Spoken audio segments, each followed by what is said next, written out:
Hi, my name is Jersey Droz. I'm a cartoonist and teaching artist, and today I'm going to ink and hopefully paint this drawing of my characters Pickles and Taft from Baron von Bear. In the case of the Two-Face statue, we're to get started right now. Okay. What we got for tools? Standard for my live streams, a couple of Pentel. What are these called? Click erases. Very old, and with some blue line leads. Got a Pentel click eraser. Is that what it's called? I don't know. This is the twist erase. This is the click erase. That's right. Get your branding right. They're not sponsoring this. They're not sponsoring this. Why am I getting so worked up about it? But continuing on the Pentel theme, there's my polymer eraser. And then for later on, we've got a set of paints and some water brushes for doing the watercoloring. Let's see if I can get it all done in time. Oh, and brush pens and felt tip pens. I'm going to finish up the pencil sketching, and I'll get to going in the inks. I am working on, this paper is Canson watercolor paper.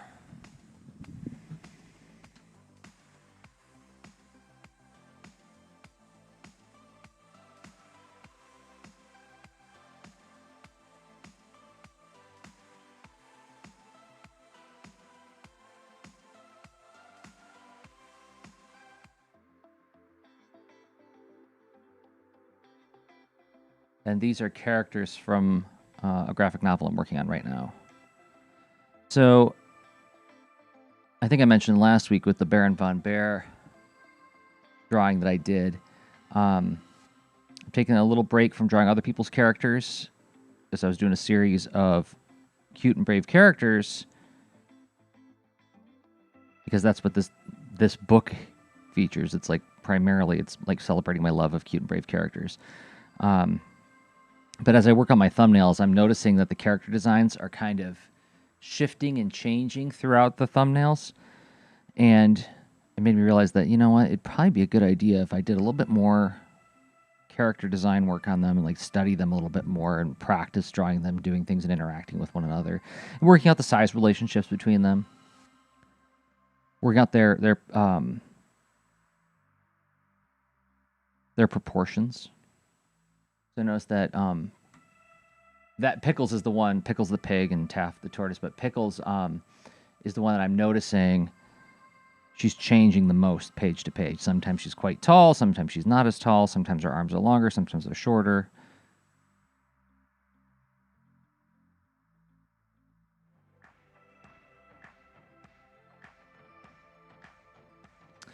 Let's get my camera down just a touch so that I'm not disappearing from the shot whenever I lean in. I think I might be ready to ink.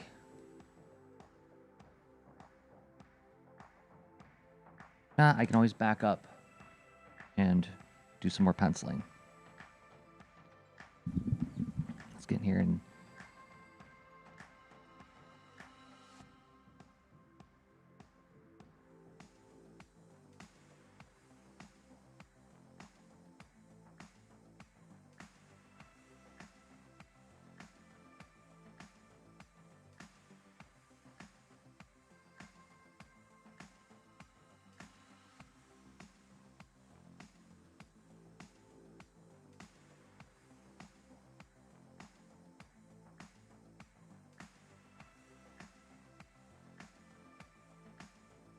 my brush is very wet. Something I can dry it out a little bit. Some of that ink out of there.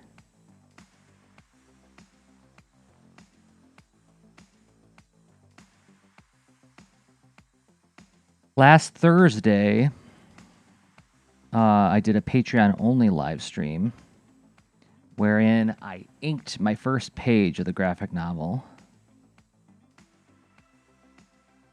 And it feels almost miraculous, but I got the thing done in 60 minutes. 60 minutes to ink a page. That's a record for me.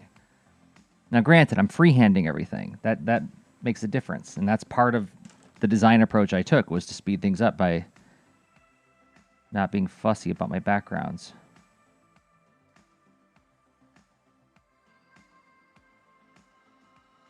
and trust that the structure I put in at the pencil stage will be, what would I say? Would be apparent when I ink it.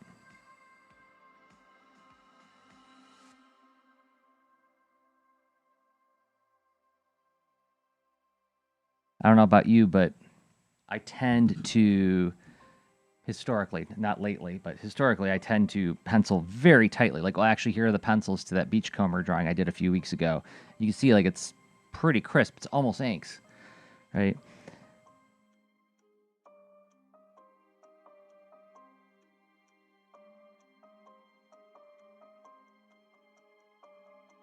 And the language I always use is, I'm trying to help out future Jersey. I try not to leave him too many problems. And sometimes I think I over-prepare and don't trust that I know what I'm doing when I get to the inking stage.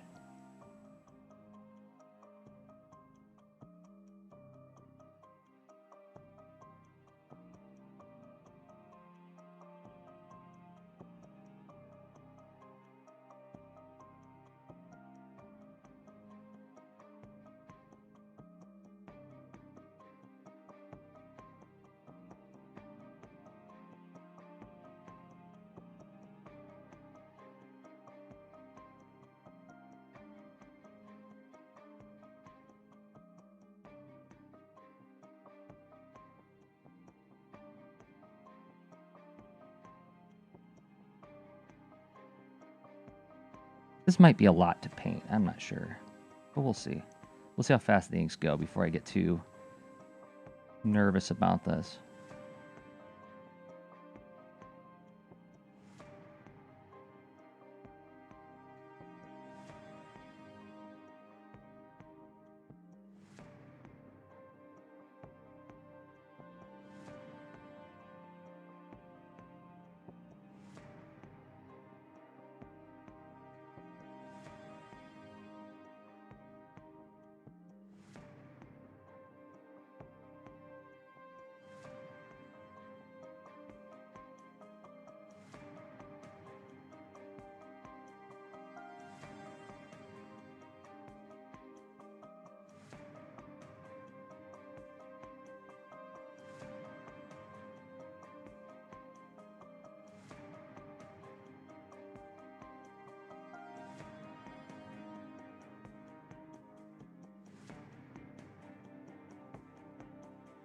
Okay, what do I got going on here? What did I draw here? This is the problem with working loose, is that then suddenly you look at the drawing again and you're like, wait a minute, what was I doing? This is where future Jersey says the past Jersey, or rather present Jersey says the past Jersey. Did you know what you were doing there?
The idea for these two characters, if you haven't read about them, I started out as a mini comic.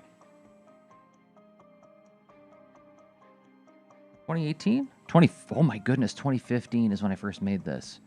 So it started out as Pickles and Taft Adventures for Hire, a short story I did. I think I did. No, I did not do this over Inktober. This took me a little bit longer. I fussed with it. This is me trying to get a brush pen looking art style in Clip Studio Paint. This was drawn entirely in Clip Studio Paint. But the characters were created during an Inktober challenge where I was just doing like a drawing a day like everybody does, and I drew this pig on this battle tortoise, and I had no idea who they were, but I really liked the look of them. And when it came time to work on my pitch for Baron von Bear, in the case of the Two-Face statue, I knew I wanted him to go on a quest with a couple of adventurers, and I have several different animal adventurer casts that I've been working on over the years, back and forth. And I felt like these were the best candidates because they struck me as the ones who would be the least experienced. I wanted poor Baron von Bear to get tied up with some rookies. And not only is he in over his head in the sense that he's got to go into the world for the first time, he's not an adventurer, he's a scholar. He's not Indiana Jones, he's Marcus Brody, right? Change what this is right now. That's what I mean by trusting myself at the ink stage. I was going to draw another pot there, but I thought, no, it's going to be a bag. And so I thought, well, if I really want to test this poor little scholar bear, I should not give him a whole lot of support.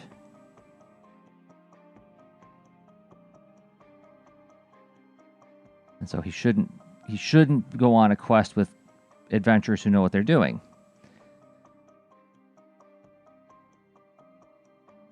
So that's why it was going to be Pickles and Taft.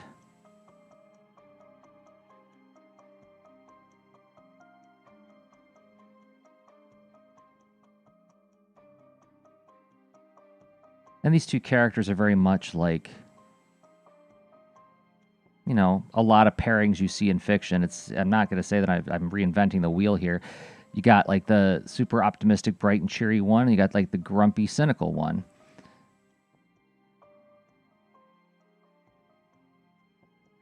But the interesting thing that's emerging as I work on the book, and this is something that I want to say 7 years ago, 8 years, maybe 10 years ago, when I was doing a podcast called Art and Story, I really kind of leaned into and bought into very, very seriously and deeply this idea that planning is everything, analysis is everything. You do everything for a reason, and you start off with, you know, a purpose in mind when you're making your comics. You don't leave much to guesswork. You do a lot of prep and a lot of pre-writing. And I did back then. I mean, because I had the experience of making my early comics. I just like sort of made it up as I went along, and then I didn't know what I was doing because I was very new to it. I would often get to points in the story where I didn't know what to do, and I'd run out of steam, and suddenly I just wasn't working on the comic anymore. And so I thought, well, the antidote to that would be to prepare as much as possible so that the later stages will be more mechanical, and I won't be able to run out of steam because everything is already there for me. All I got to do is just show up and draw it. And that worked, but I think I was ignoring, and I was even like really resisting to the point of like, I got resentful when people talked about it, was this idea of like, letting the story reveal itself to you kind of thing. Learning what the story is through the act of making it. And I've come around, and I'm much more on that page now. This book is sort of, as I'm working on it, I'm finding out what it is. Where was I going with that? Oh, the pairing of the characters. So the grumpy, sort of cynical one and the cheery, optimistic one. But what I'm learning about them is that that's not all there is to them, and that there is more to their dynamic, and there's a subtlety to their worldviews that, or maybe subtlety. What am I trying to say here as I ink? Pickles is not just blindly optimistic. There's There are parts in the comic where I'm surprised to see her almost being manipulative.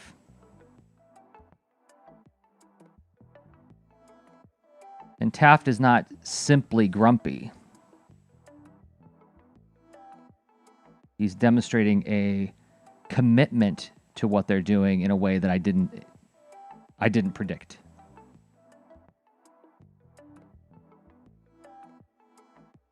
How does that manifest itself? Like, how does that showing itself? Well, it's like I've got the scene where all the characters are there. They're in this haunted city. They're facing again this cursed object thing, and as I'm imagining the dialogue, it's as if, I don't want to say it's as if the characters are writing themselves, but like I'll hear options roll through my head, and I'll be like, that feels false. That feels false. That feels false.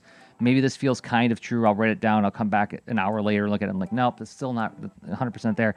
And the one that feels like what he would be saying in that scene is something that I wouldn't have predicted.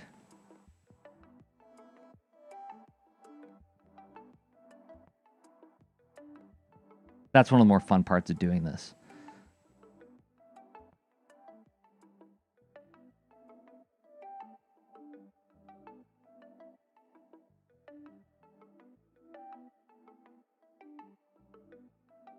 How am I doing on time? Oh my goodness, I've only been going for like 20 minutes.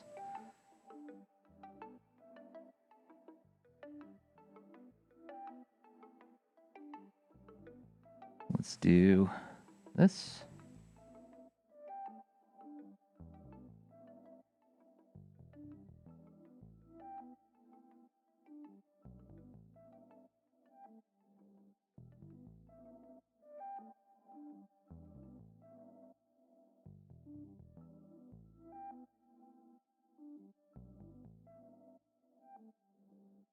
So I have about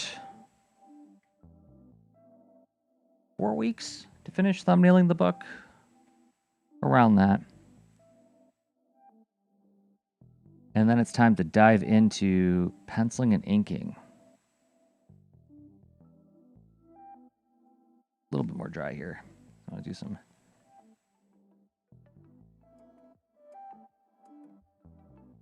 What I want.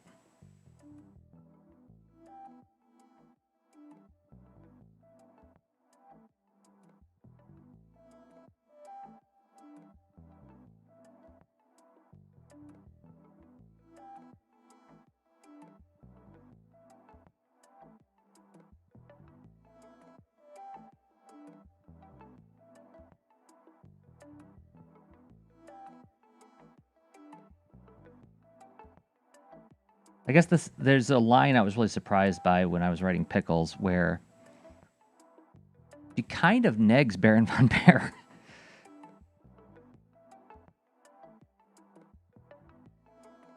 And it was a situation where, like, after I wrote it, I was like, is that right?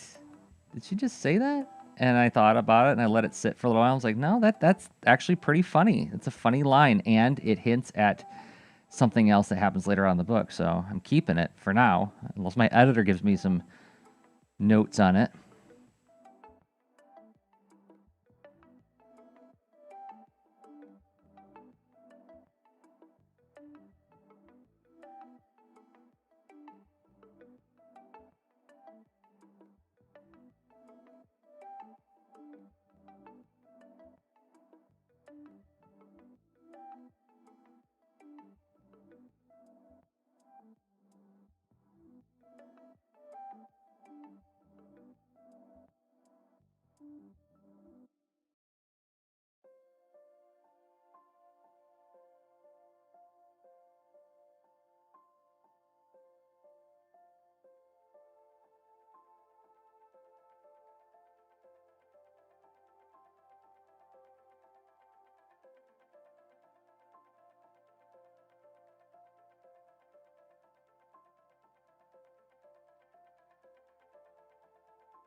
So something I try to do with Pickles' design, and I don't know if I'm very successful with it yet, is I'm always trying to make her look like, not that she's filthy or covered in dirt because she's a pig, but more like I'm trying to imply somebody whose stuff, their clothes, their face, everything is always a little bit kind of banged up and not dirty because they are slovenly, but kind of dirty and ragged because they're just like a little bit careless.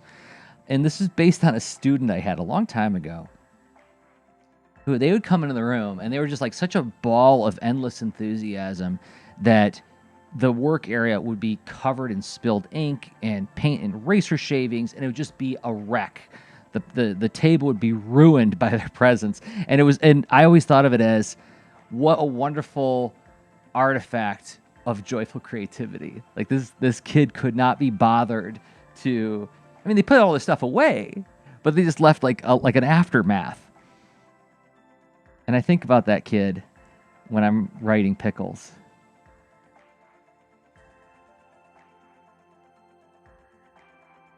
An exuberance that sort of almost feels aggressive, especially if you are of, what would I say? If you're of the introverted persuasion. Okay, I think I'm done inking. I don't want to keep monkeying with this all day.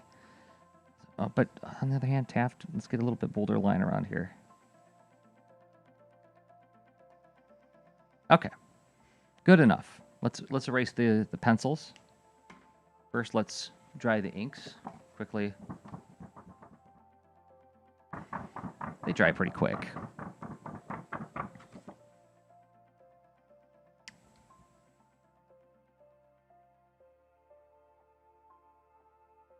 And lightly erasing will also reveal if I have to touch up any areas, because sometimes it's hard to see through all that mess of blue lines.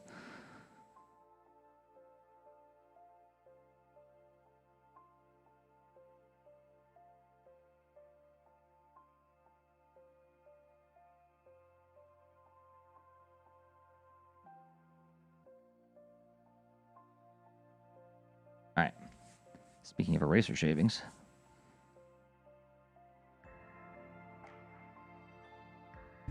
All right, let's see if I can just put a few more touches here and there.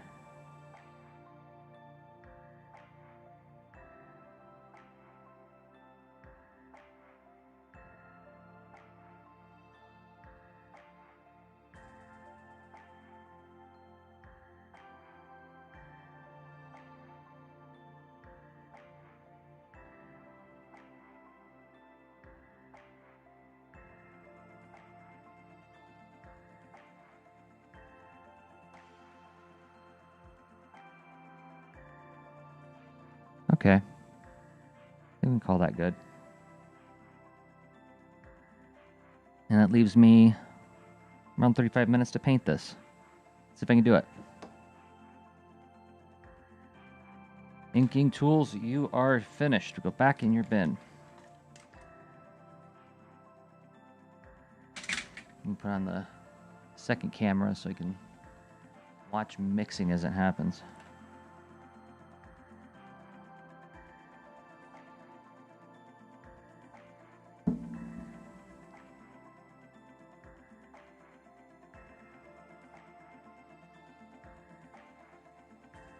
And let's first, enough water in these? Got some water. Mix up some green.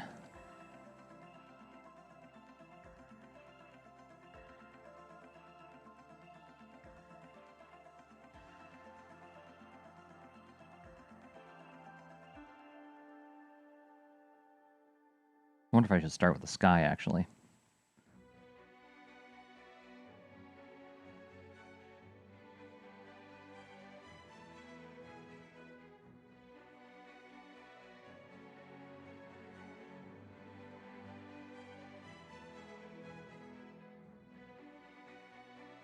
And we'll start with Taft. You know, I might just do... I'm gonna be bananas here, and I'm actually gonna do like a proper blue sky, which I rarely do.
Any other greens to do on you, Taft? I think I got your skin color. Let's get your shell color.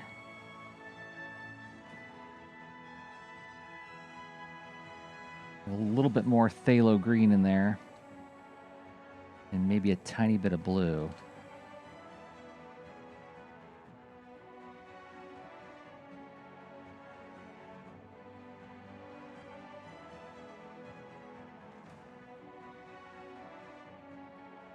I might want a slimmer brush for this. I don't know. Let's just get in here and see what we do.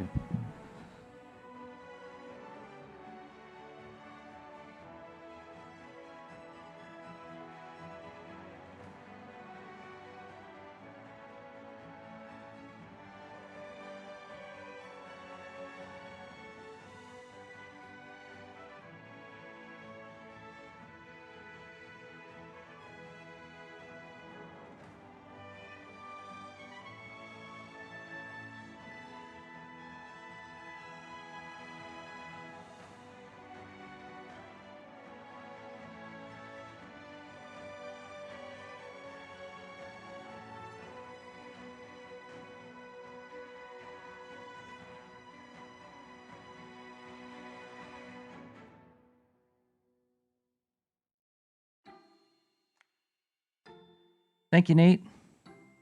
Thanks for being here. I gotta get this green paint out of here. I didn't bring a cup of water. I was kind of discombobulated this morning. So came to the stream late, but at least I tested out all my audio equipment. Unlike last week, where the first 4 minutes, 2 minutes, right? I wasn't talking. Well, I was talking, but you couldn't hear me. All right, smaller brush time. And let's mix in. Well, nope. I know what I need to do.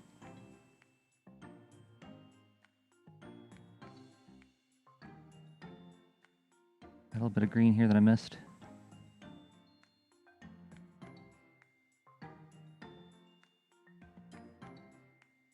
Okay, now let's do the little outer bits of his shell, which is more of a yellowish brown.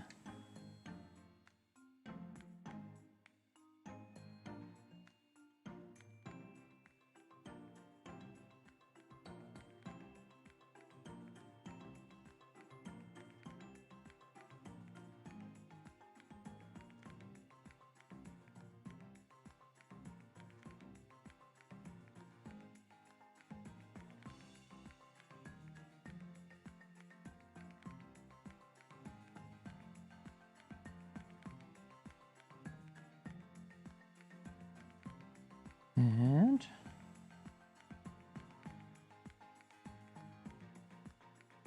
do I get Pickles pink? Do I have any spaces to work in here?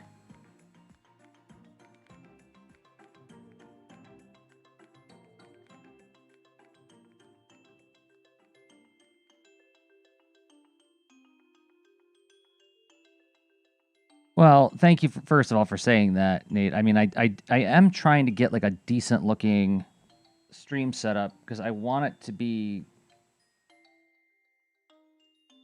worth looking at. So what I'm working with here is my overhead camera is an old Nokia smartphone, Nokia 6.1, an Android phone that I have blanked and have no extra apps on, and I'm just running OBS Ninja out of the Chrome browser on it. So that's where that camera comes from. Side camera here is an old iPhone SE from what, 4 years ago, which I also blanked, put no apps on, and I'm just running OBS Ninja out of the Safari browser on that. And then the camera here that I'm looking at is just a Logitech C920, I think is what they're called. It's the standard streaming webcam, 1080p. But yeah, OBS Ninja, which is a free, browser-based camera, peer-to-peer video conferencing app, is really, really high quality. And it gives you the full 1080p video that you can drop into OBS and arrange it like this. So, yeah, a couple of old phones. And then, I mean, this is what, a Shure SM58 microphone that I've been using for literally a decade.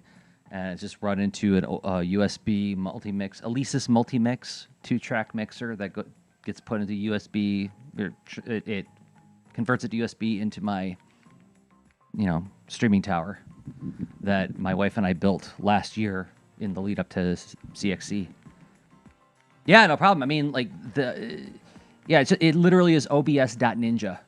And there's a ton of videos on YouTube about it. I only recently discovered it. I guess it's been around a while. But when Rob and I were doing the Lean to Art cast, even as recently as a couple years ago, we were doing it through Zoom, and then I was screen capping our video and then putting it in. And the way it works is like when you do it that way, it's grabbing coordinates on the screen. So if one of us loses our video signal and then that drops out, it discombobulates all the video because the video reorganizes itself, right? Like you're in a Zoom call, somebody drops out, you're looking at it in grid view, and then somebody drops out, and then the thing resets itself. Like you were in the upper left-hand corner, now you're in the bottom right corner or something like that, right? Well, if you're capturing coordinates on a screen, that makes it a nightmare if somebody suddenly drops out.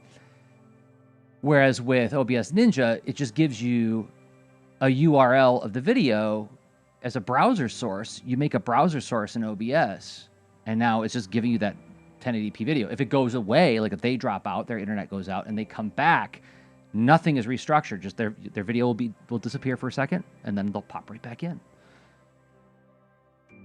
It's really nice.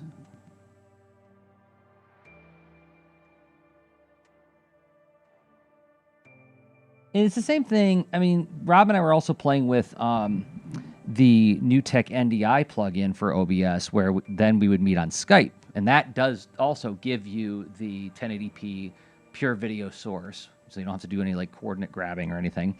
But the problem with that was I would continually run into an issue where the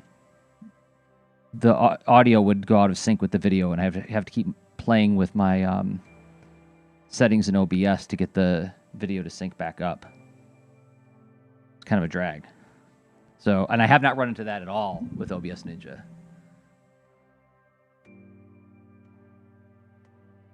Yeah, it's weird, right? I'm like, this is literally, this camera right here is literally just using Wi-Fi, yet I'm getting like a really crisp image. Autofocus is on this camera, so if I get close, it'll reset itself, right? And then if I go far away, it'll reset itself, but it's not too bad. And then there's also, if you use a Logitech wired camera, you can turn off autofocus on it with the Logitech Capture app. There's basically every time I get ready to start streaming, I open up Logitech Capture, and then it basically tells the camera, don't autofocus anymore. I close the app, and then I open up OBS, and then we don't have any of that issue at all.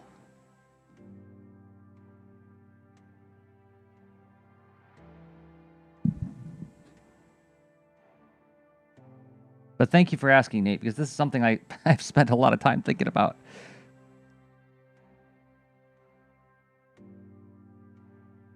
And, this goes back to a conversation I remember having in the early days of podcasting, where like I knew I better invest in a good mic and a good setup if I'm going to do this thing on a regular basis, even if I'm not making that much money off of it. Because, and the argument at the time from other people who were getting new into podcasting was, well, the content is what matters. Yes, sure.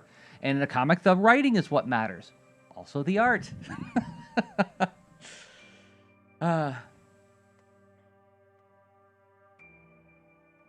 Yeah, I think I can actually, yeah, I can zoom in like that, get a little tighter on it. And that was I just pinched on the browser on the phone.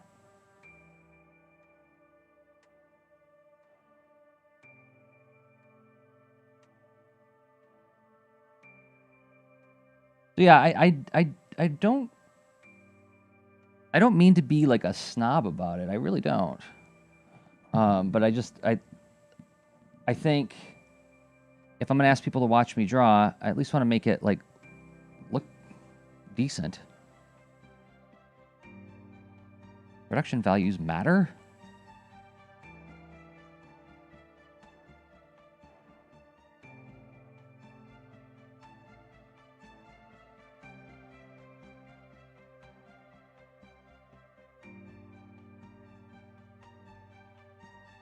And also, I mean, like another thought behind this setup is that and I know I've said this in other streams, but you know, it's worth repeating.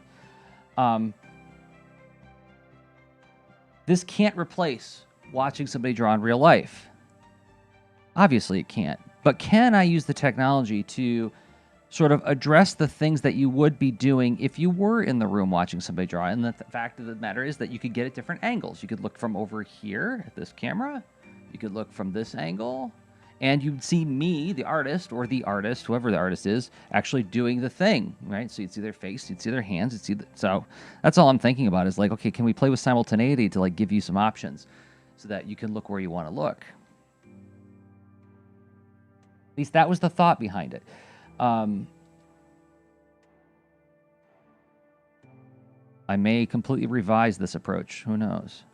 I haven't been doing this that long, have I? Live streaming, I mean.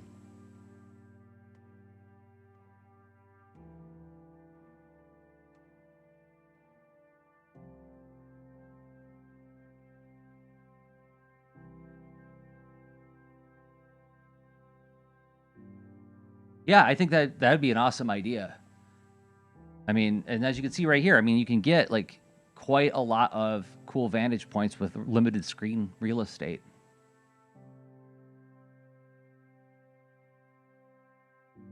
What am I doing here? All right, get more of that green. Put that green.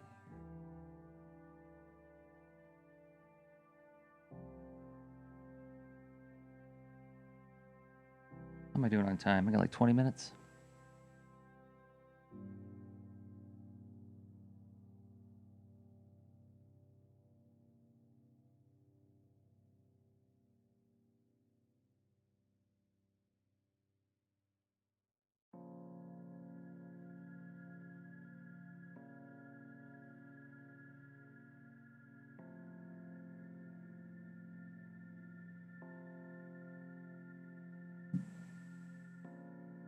Yeah, another thing I think about a lot, and this will probably come as no surprise to you as somebody who's listening to a lot of Lean Into Art, is like I do a lot of thinking about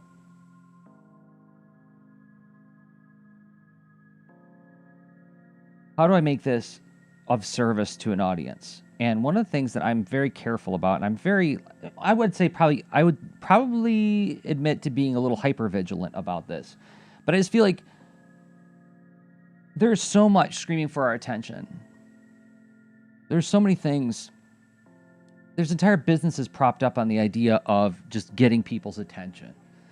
So if I'm going to ask for somebody's attention, I'm going to try to be really respectful about that and say like, okay, I'm at least going to make sure that you know that I did my level best to make a good production to honor your attention. And I don't just mean like production values in terms of like high quality video, high quality graphics, but I mean also thinking about like a layout that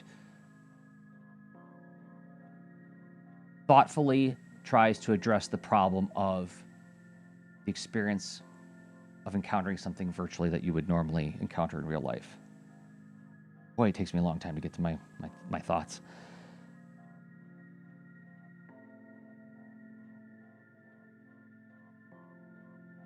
But yeah, I got a kind of a chip on my shoulder with the whole idea of like we just like broadcast a Zoom call. You know, it does live streaming. I'm like, yeah, it does. It does.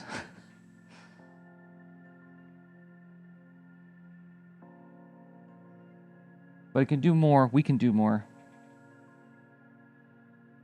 And maybe a Zoom call is the right thing to do, but like let's not just stop at that assumption and just dust our hands, say we did it.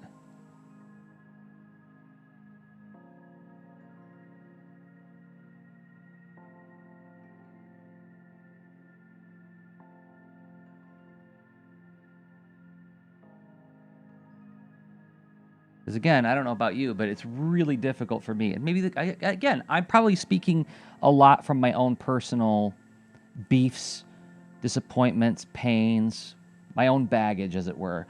But it feels like it's a big ask to get me to sit and watch a Zoom call for more than 30 minutes, right? Because, I mean, that's where we've been living for the past year and change. I'm already doing that. Like that'd be like saying like, oh, watching TV should be just like going to your job. No, it shouldn't. I don't think so.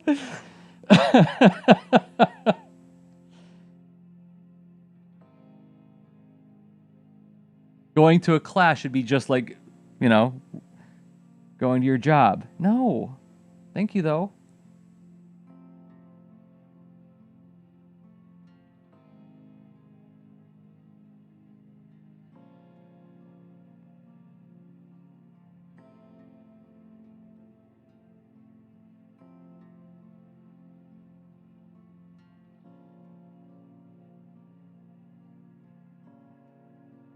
There we go. This is looking better now.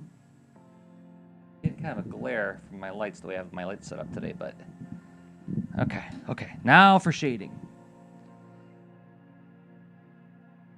Oh man, yeah, that's a super toughie. It's like, how do you maintain student attention and involvement with a class? Man, and one of the answers I've been coming up with is, I'm granted, remember, I'm working with a young group. I'm not working with college age kids, but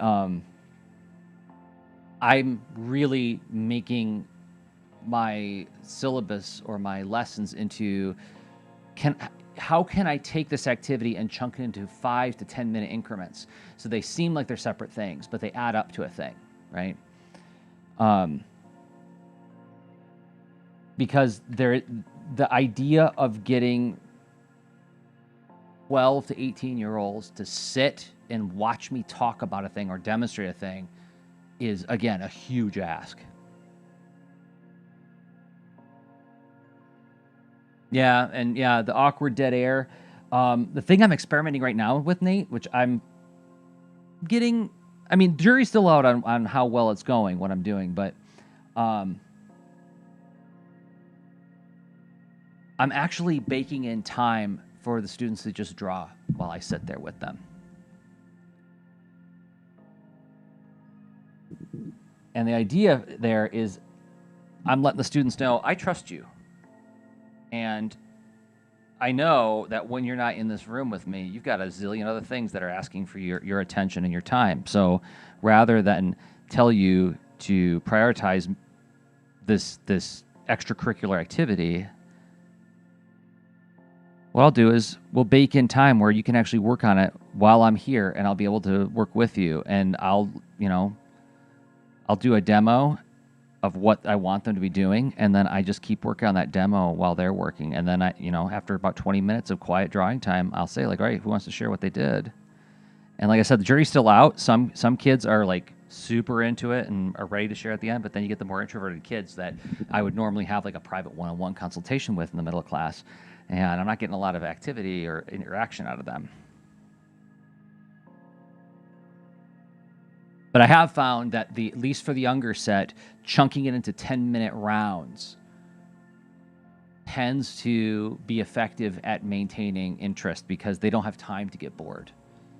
And because I've found ways, like I've added a ticking clock to every element, which isn't always like the most friendly way to engage with art for some kids. I totally get that. If you are of a more anxious mindset, that's probably going to be a problem for you. But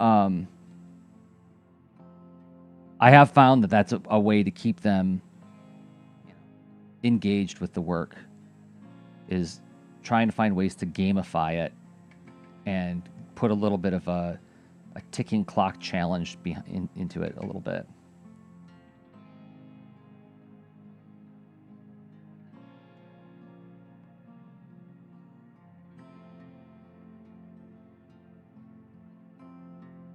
Like one of my workshops that actually you can still download on my Gumroad. I think it comes with one of my other workshops. You can get it for free. It's called Sequences and Consequences. And the premise of it is it's just to teach moment choice. So we do like 15 minutes of looking at examples and examining how different, like looking at something close or far away, looking up or down, affects how the moment feels. So we do a little thinking exercise, and then I read them a script in 9 parts. A man walks down an alley. He looks at his phone. He sees something on his phone that disturbs him. Something is behind him. He starts to run. Objects in the alleyway make it difficult to run. Someone else watches on at the scene. The man looks for a place to hide. His pursuer gets closer. Each of those is a panel, and they have 9 index cards. And I want, as I'm telling the story, I want you to picture in your head how it looks, right? Are you looking up? Are you looking down? Are you close? Are you far away? Is this a subjective or an objective shot, right? And then we set the cards in front of them, and I give them 5 minutes. Right? 5 minutes, we're doing card 1. Picture in your head, go. Or 4 minutes, or 3 minutes, depending on like what the energy of the room is like, right?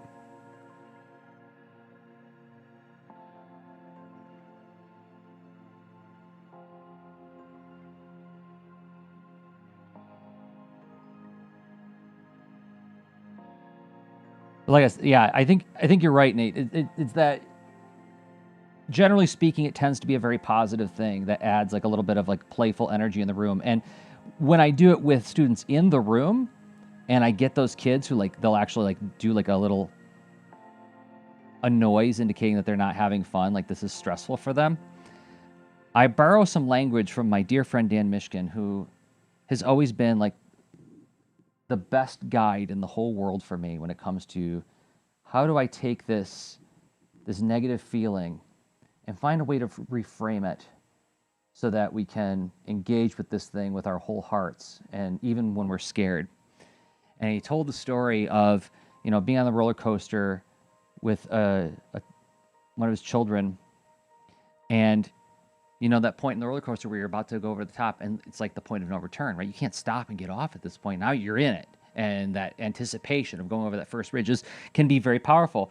And his kid was expressing some anxiety over it, and he said, "Well, you know what? Sometimes people like to really scream really loud when they go over this hill. So when we get over the top, just give it all your might. Just scream as hard as you can."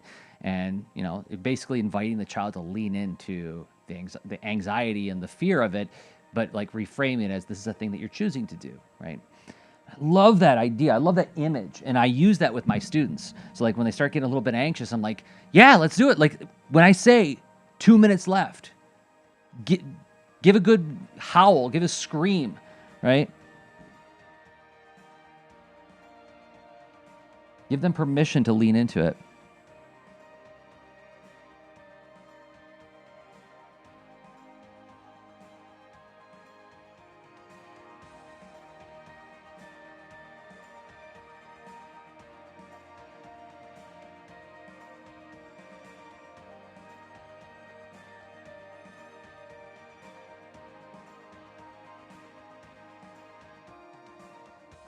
I don't know if Dan would be okay with me telling that story in my live stream, but I'm sure he would actually probably not have a problem with that.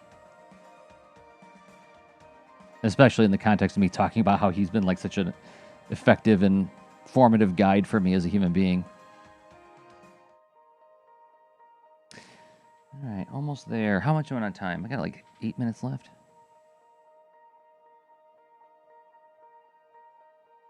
Pickles, I forgot to paint your belt.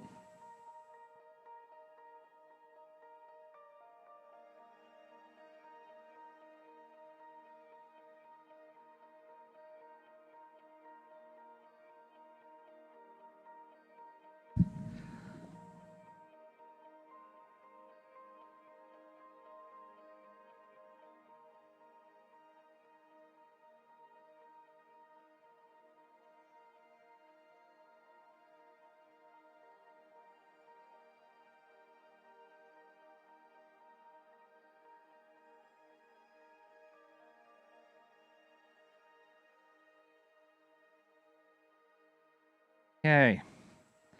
We're getting there. Now a little bit of purple and that orange.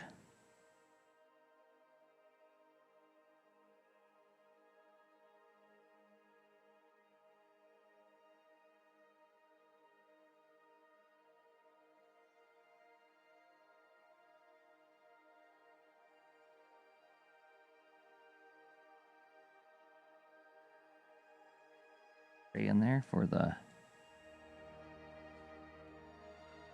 And...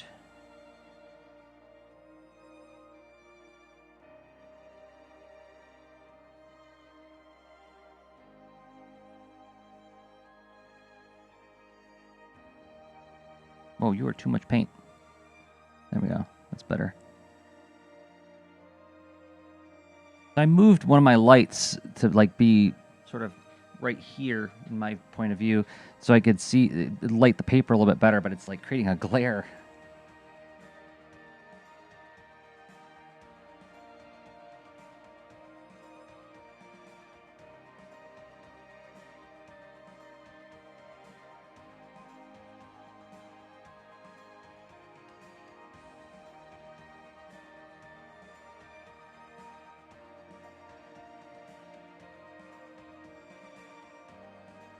Do I have anything left to shade on here? I don't think so. How you doing on with water, Big Brush? 'Cause I need you now. Now I'm going to go in. Oh, what's the turtle's name? Pickles and Taft. From a mini comic I made in 2015, Pickles and Taft Adventures for Hire, which actually, I don't know if I have it available in my Etsy store right now. I should put it in there again. Yeah.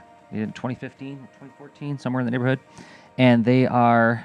Whoa, no, don't do that. There was green in my brush. Yeah, they're appearing in the Baron von Bear book that I'm working on. They are the adventures that he winds up sort of sidled with.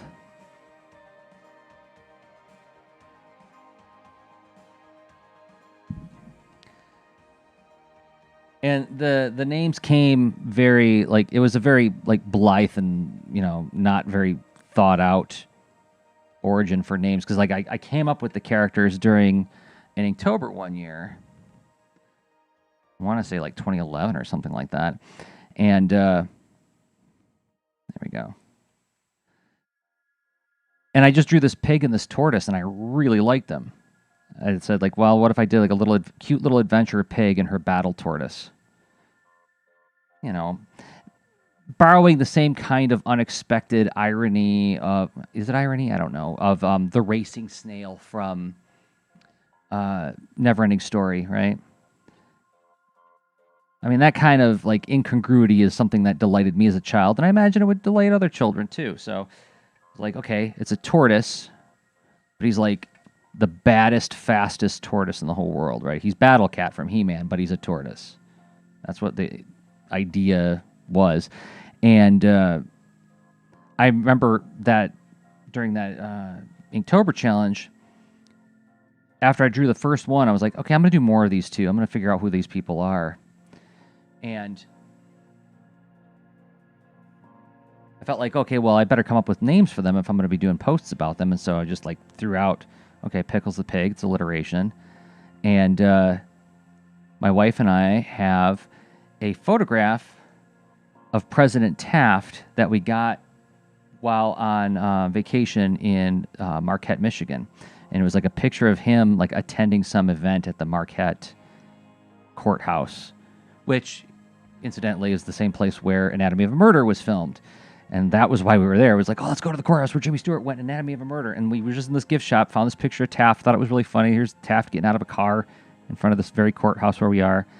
And so following the alliteration, I thought of that picture hanging on the wall. And I was like, all right, Taft the tortoise. There was no pre-thought or careful consideration, just grabbing things out of the air while I was in the middle of a drawing challenge.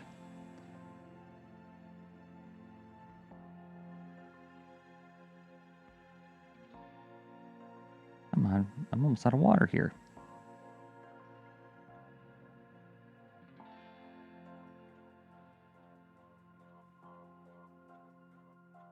Okay. Now, I'm going to take some turquoise and mix it with yellow. Put a little bit on the edge.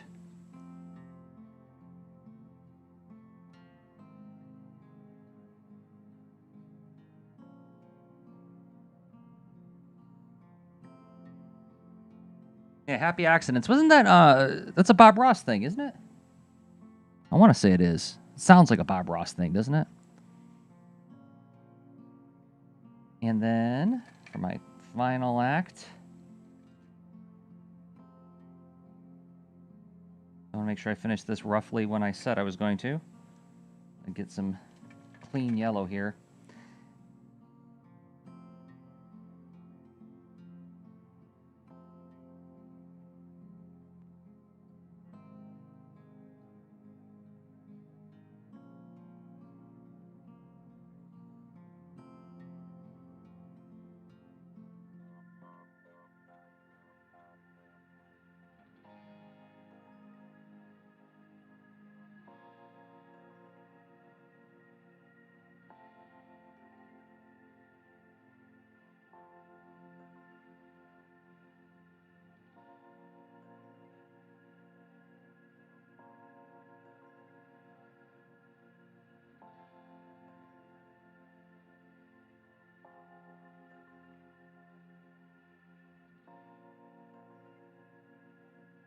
Oh, was that language from college art class?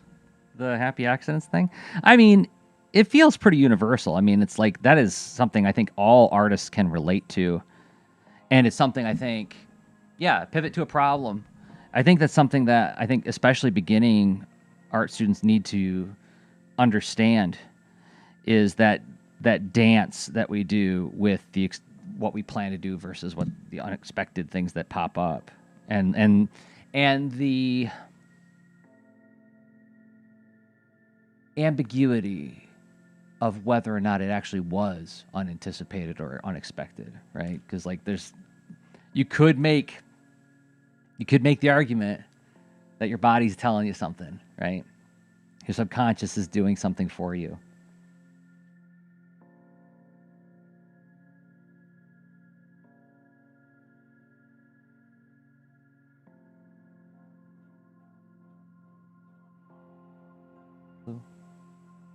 Oh, phooey on you, brush.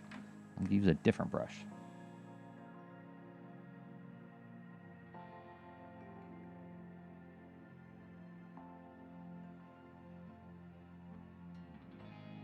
Seems like a lot there. Okay. Engineering accidents into the work. That is an amazing expression. I love it.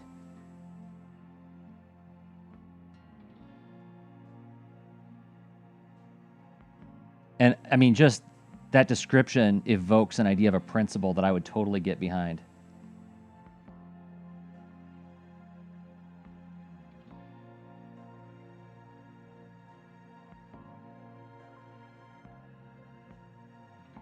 Laying down some water on this from.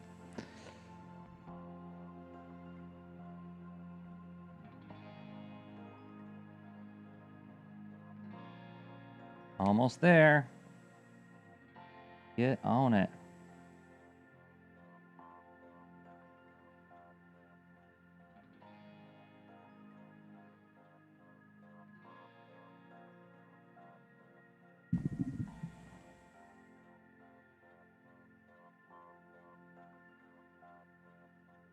That's a lovely thought. I'm going to remember that the next time I get stuck.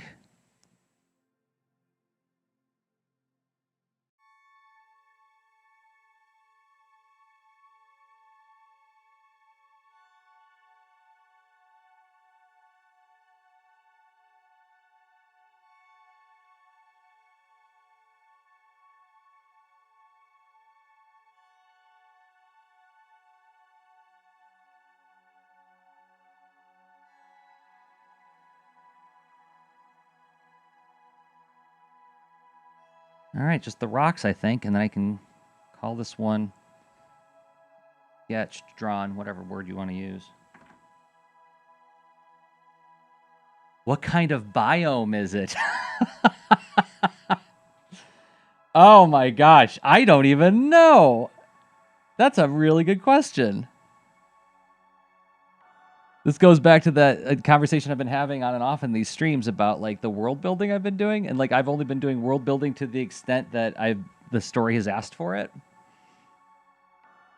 So this particular drawing hasn't asked me for any particular thoughtful exploration as to like regarding biomes, but I would guess this would be something along the lines of a grassland, something like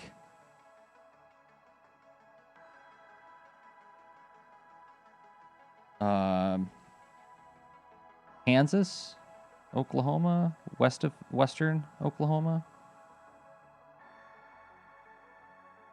That's what I'm picturing. Some like dry grass. Whoops, whoops, whoops.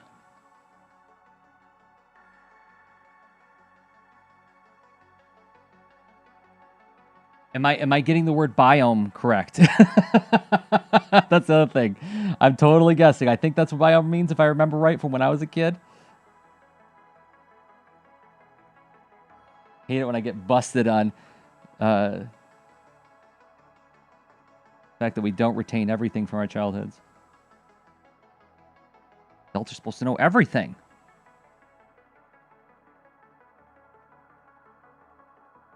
So I think that's it. I think I got it. Well, you know what? I have one more thing I want to mess with just a little bit. So I want to add a little bit of darker color inside of Pickles' mouth here. So it's very clear that she's singing.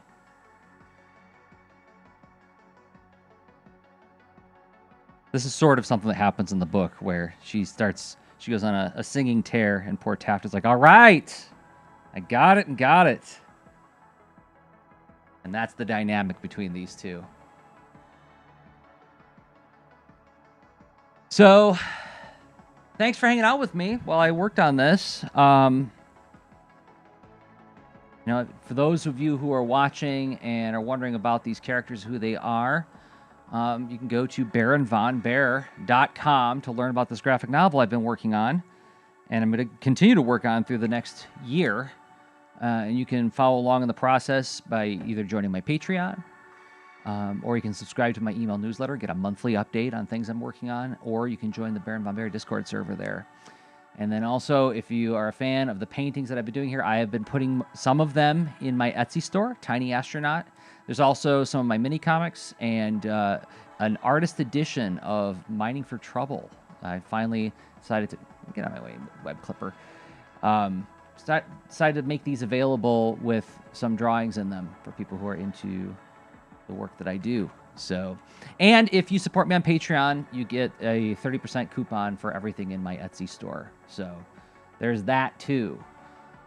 So, okay. Well, thank you so much for participating and, chatting with me while I do this watercolor exploration. And until next time, I have been Jersey Drozd of BaronVonBear.com, rss.jdrozd.com for everything that I make. And okay, bye.